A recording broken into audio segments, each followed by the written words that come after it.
Hello. Hello, Belinda. I thought maybe you could lead the way with some questions today that the material has brought up, but I know you have been unwell this morning, so we won't put that burden on you. I want to get around to talking about the environment and planetary ecology, but I'm also conscious of timing, whether this session is the best time to address that, or maybe next session.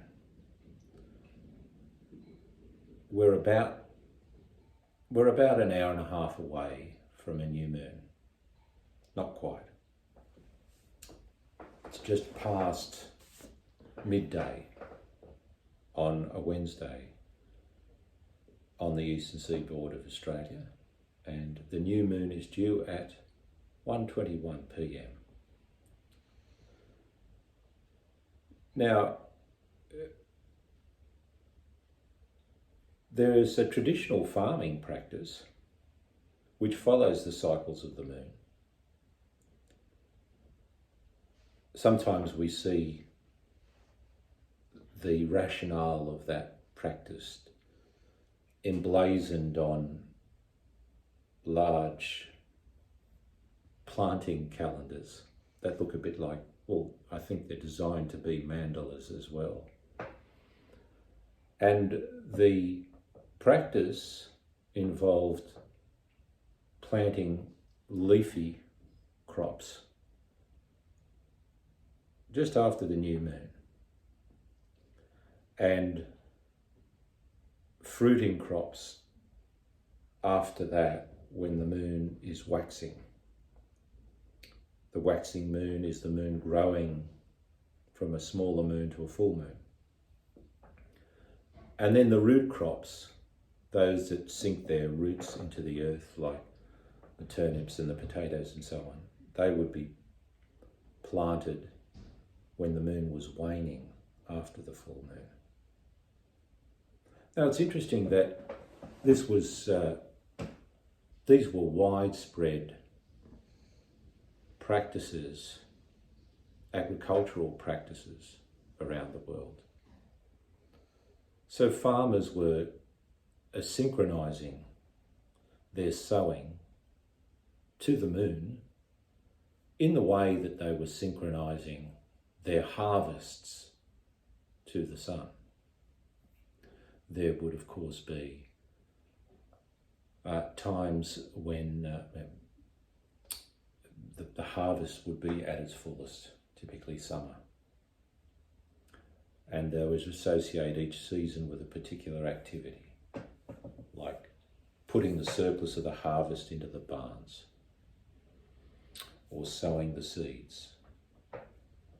The sun, of course, gives us the seasons, and the moon will give us this cycle that is about a month duration. Perhaps these cycles are relevant in our lives as well.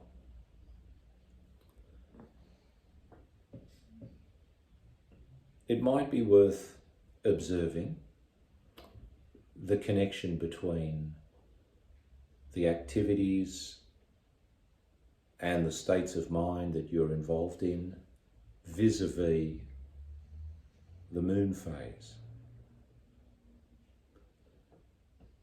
I know it's been said, it's, various anecdotal and comments have been made about how people behave under different moons. Like there's more mania and more accidents at the full moon.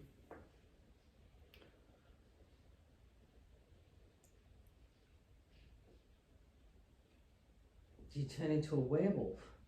Well, I suppose if you were given to turning into a werewolf, that would be the time to turn into a werewolf.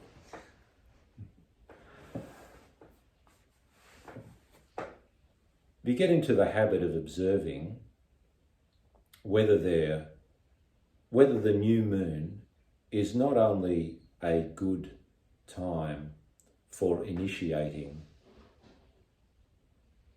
agricultural sowing, but whether it seems a good time to initiate projects in your life, to plant something new, to begin a new phase. How can you ascertain this? Start observing what naturally comes up for you at different phases of the moon. I can talk about the moon because it's universal, everybody can see it. But each of us has a different makeup. We're all born at a certain place and time.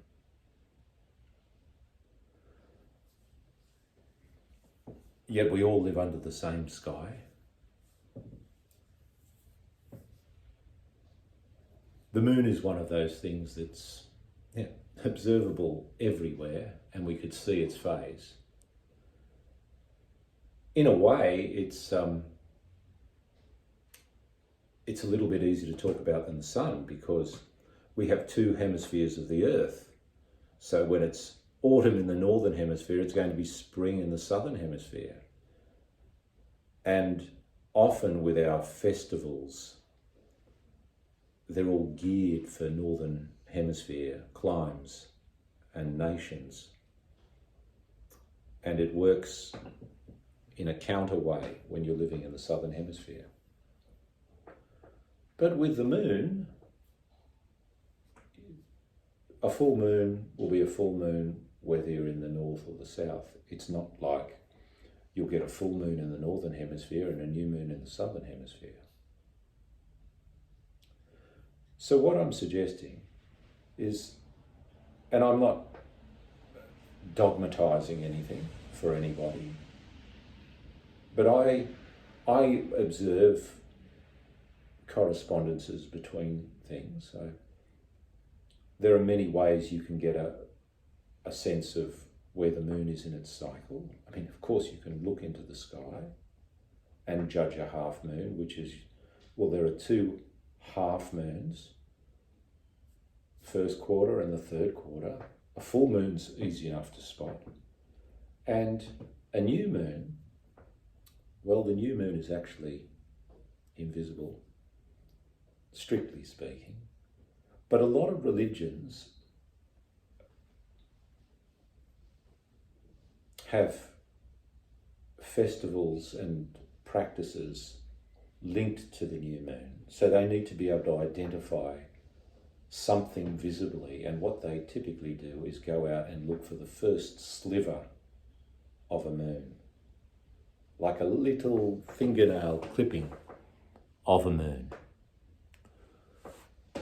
And that begins the month, say in the Hebrew calendar or is in the Islamic calendar. So I'm saying, if you're inclined to do so, you may want to just observe what seems to be spontaneously and naturally coming up in your life at a new moon, at a full moon, and then be a little bit more sophisticated and try and encompass the cycle. For example, is there something that is about to begin or is already starting, something that's being sown into your experience at the new moon?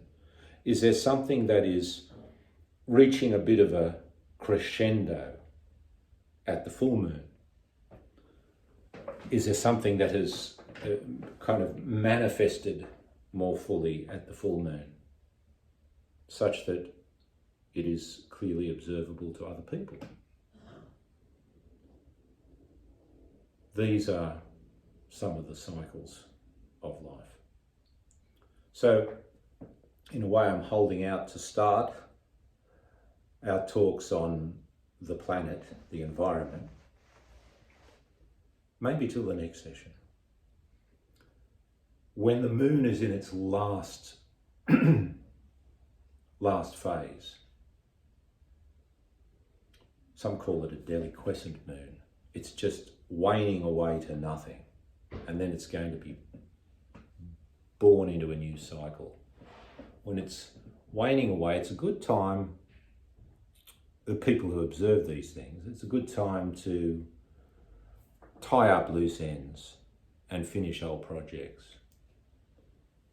And one of the things we can do is perhaps another peace reboot, where we go through the main themes, or at least the themes since the last peace reboot, and again emphasise their links to peace.